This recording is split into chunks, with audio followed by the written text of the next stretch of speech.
Кутмандуу күнүңөр менен урматтуу достор, билесиңби KG долбоору өзүнүн түз эфирин баштап жаткан маал. Урматтуу достор, бүгүн бизде конокто Руслан Ахматбек бар. Саламатсызбы, Руслан байке? Саламатчылык. Руслан байке, биз бүгүн сиз менен биргеликте алдыңкы убакыттарда бизнес коопсуздугу деген темада сөз кылабыз. Анда алгач эле суроону баштай берсем болот.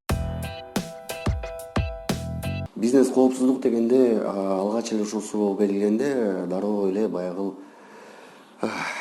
коопсуздук маселеси, тикелей коопсуздук маселеси алынат. Бирок бизнес коопсуздук деген аябай мындай кенен бир түшүнүк. Бул жанагы бизнестеги ички жана тышкы тобокелчиликтерди минимумга түшүрүү, бул тобокелчиликтерди азайтуу бизнестин ошол базар экономикасы эрежелерине ылайык ыраттуу түрдө табигый жүргүзүлүүсү да.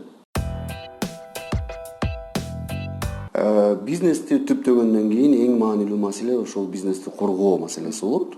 Бул ички жана тышкы факторлор бар. Ошол ички факторлор дегенде ошол мен мурда айтып өткөн тобокелчиликтерди азайтыш керек, күтүүсүздүктөрдү азайтыш керек.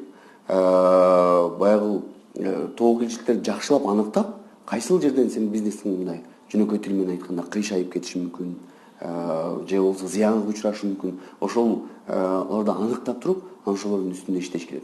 Тышкы коопсуздук дегенде ошол сенин баягы физикалык түрдөгү коопсуздугуң бар. Анан тышкы коопсуздук дегенде ошол баягы балким экономикалык абалга, же мамлекеттин саясатына, же конкуренттериңдин жүргүзгөн ишине, же болбосо күтүлбөгөн бир шарттар жаралып калышы мүмкүн. Ошого жараша аларды дагы жакшылап аныктап жазып, сен эмне кыла аласың деген маселени мүмкүн болушу жазып туруп, анан ошол багытта иш алып барыш керек да.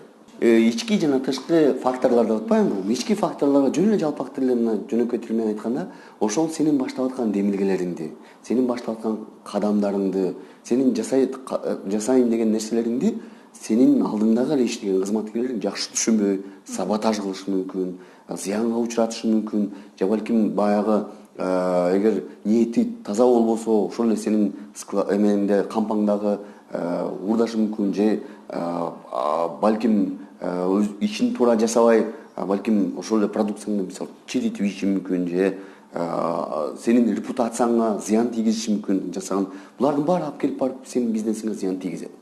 Тышкы факторлор дегенде ошол эле мисалы бизнесиңе балким уру кириши мүмкүн, балким сенин ошол мисалы сырттан келген бир конкурентиң бааларды ылдый түшүрүп, сенин бизнесиңди зыянга учуратышы мүмкүн. Булардын баарын эске ала жүрүш керек да.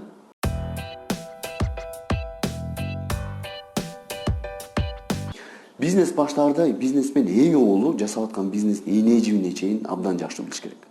Абдан жакшы билиш керек. Анан кийин базар, ошол иштеп аткан рынокто, базарда кандай эрежелер бар? Ошону жакшы билиш керек. Кандай эрежелер, принциптер менен иштейт? Ошону абдан кылдат иликтеш керек. Экинчиси мамлекет менен мамиле, партнерлор менен мамиле, кардар менен мамилени абдан жакшы аныктап алыш керек да. Ошол эрежелерден тайбаш керек.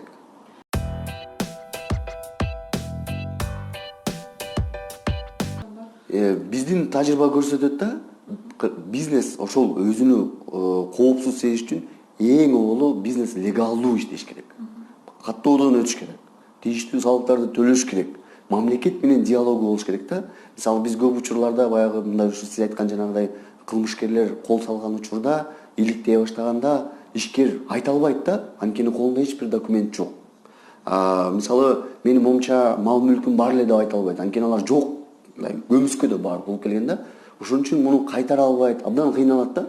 Ошондуктан ишкерлерге эң биринчи жаңы баштап аткандарга мүмкүн болушунча биздин өлкө абдан мындай өлкө эмес. Мүмкүн болушунча легалдуу, ачык, айкын иштегенди биринчи эреже катары кабыл алыш керек да. Анан мамлекет менен баягы мамилени партнердук деңгээлде жүргүзүш үчүн өзүнүн укугун жакшы билиш керек. Анан баягы каралар деле бизде ал учур мен ойлойм өтүп кетти депчи. Бирок андай бир жагдай болуп калса, анда күтүүсүз мамлекеттик органдарга кайрылыш керек.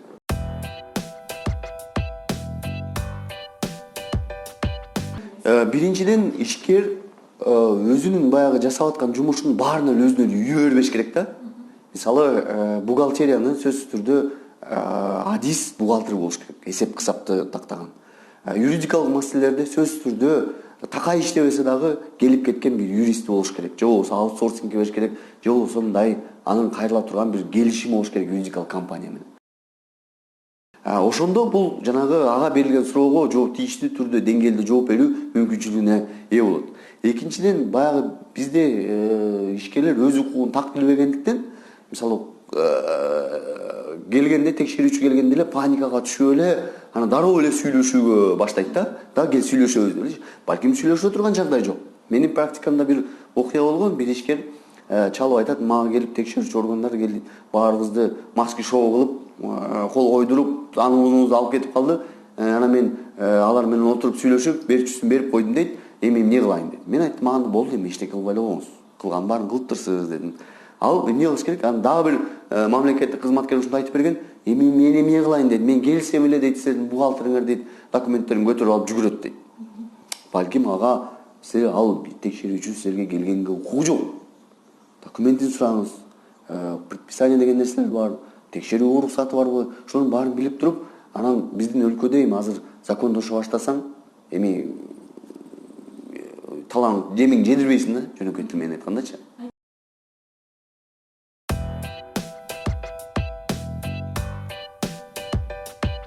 Жок, текшерүүгө бул укуктук ченемдик нормалар менен так аныкталган. Эң эле бизде чоң көп кетирилген ката жаңылыштык укук коргоо органдарынын текшерүүсү да, өзгөчө аймактарда. Бир милиционер, бир укук коргоо органы, бир келип эле баягы текшере берет да, кирип келип элечи, өтүп баратып эле кирип кетет да.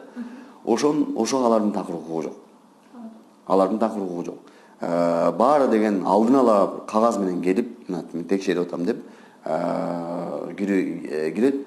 Ошол булар деген текшерүү органдары акыркы менин билишим боюнча 11 органга жакын ошо текшере алат.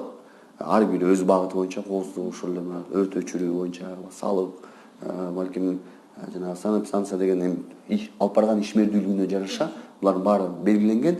Эгер муну билбей атса, мамлекеттик органга кайрылса, мунун баарын ошол эле экономика министрлиги так эле айтып берет.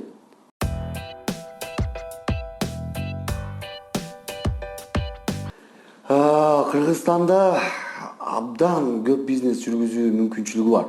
Сиз бир нерсе байкадыңарбы? Мына мен жөнөкөй эле бир нерсе айтайын.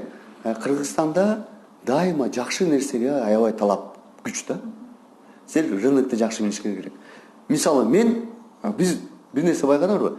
Жакшы тамак болсо, тоонун башына барып эле биз тамак жей беребиз, Жакшы чач тараш болсо, жазылып баарыбыз барып ошол жерге кезекке туруп турабыз. Жакшы кийим болсо, эринбей дордойго чейин барып, ошо кийимди таап кийинебиз. Кыргызстанда сапат проблемасы бар, сапат көйгөйү бар да. Кыргызстанда тилекке каршы сапаттуу нерсе абдан аз. Ошондуктан сиз эмне жасайсыз? Сапаттуу нерсе жасасаңыз, сөзсүз түрдө талап кылынат да. Өзгөчө көбүнчө мисалы жаңы бизнес баштап аткандарға, эгер колуңузда көп каражат болбосо, соодадан баштооңузду мен сунуштайт элем да. Соодадан баштап, каражат топтоп, анан кийин балким сервиске өтөсүз, балким өндүрүшкө өтөсүз да. Бирок ошо Кыргызстанда мисалы ошол эле табылдагы айраматылык баягы суу менен баштайм дегенде, суу чыгара баштайм дегенде, ага айтыштыр, 11 компания бар дептир суу чыгарган. Сен банкрот болосуң дептир. Азыр баарыбыз эмнени ичебиз? Легенданы ичебиз. Туурабы? Ошон үчүн сапаттуу, жакшы, анан мындай берилгендик менен жасалган нерсе болсо, эч кандай проблема жок. Өткөндө мен келатканда аябай таң калдым. Машина менен пробкада туруп калсак, жаш жигиттер жүгүрүп, ошол жерде чай берип, кофе берип, кызмат сунуп атышат да. Бул абдан сонун нерсе. Бунун канча каражат талап кылынат? Туурабы? Бирок элдин баары ошол жерде алып ичип атышат, Ошон үчүн сапаттуу сервис, сапаттуу продукция суна алган болсоңуз, дароо эмеси болот, талап кылынат.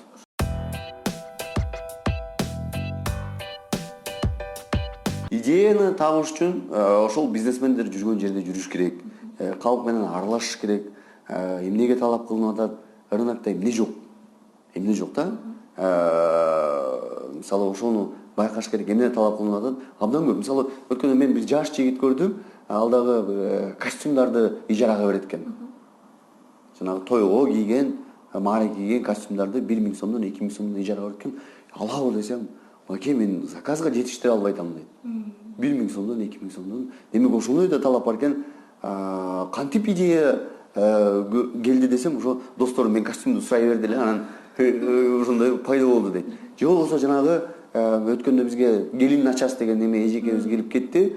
Ал ошол мен дейт абдан кыйналдым дейт, ошо тиги бирдеме болсо эле жалгыз келиммин мен дейт. Анан үй иштин баарды өзүм жасап эле кыйналып кеттим. Анан ушундай кызмат ачылса акчасын мен төлөмөкмүн дегенде угуп отурган бирөө ошондон ачсаң акчасын мен берем деди дейт. Эме болду да. Ошентип баштап кетти. Азыр абдан көп буйртма алышат экен да. Бул жерге негизги критерий мындай да, ошо угуп аткан угармандаргачы. Баарыбыз жашообузда байкасаңар чечим издейбиз. Бизге бирөө чечим сунса, көйгөйүбүздө баарыбызда көп да. Эгер сиз адамдарга чечим, мындай решение, solution деп коет го, сунуштай алсаңыз, ошо чечимди баары алганга даяр болсо, анда мына ушул бизнес идея. Ошону ойлоп чыгыңыз, ошо чечим эмне? Кеңешибиз, менин кеңешибиз, туугандарым, биздин өлкөбүз абдан жаман эмес. Жакшы, сонун өлкөбүз бар. Элибиз дагы абдан начар эмес. Баарыбызды мындай бир жаркын келечектин сүрөтүн чогуу биригип тарталы деген бир эмебиз бар да, бир мындай сунушум бар. Ар бирибиз сөзсүз түрдө бир жерде элдин түйчүгүн тартып жүрөбүз. Бишкекте, Көлдө, Нарында, Ошто, Баткенде ошону бириктиришибиз керек. Биз деген мындай жакшы ниет кылып, жакшы үмүт кылсак эле, мен ойлойм, бизди жаркын эле келечек күтүп турат да. Анан биз бирөөлөрдөн бир нерсе күтө бербейличи. Биз өзүбүз сүрөтүбүздү өзүбүз тарталы.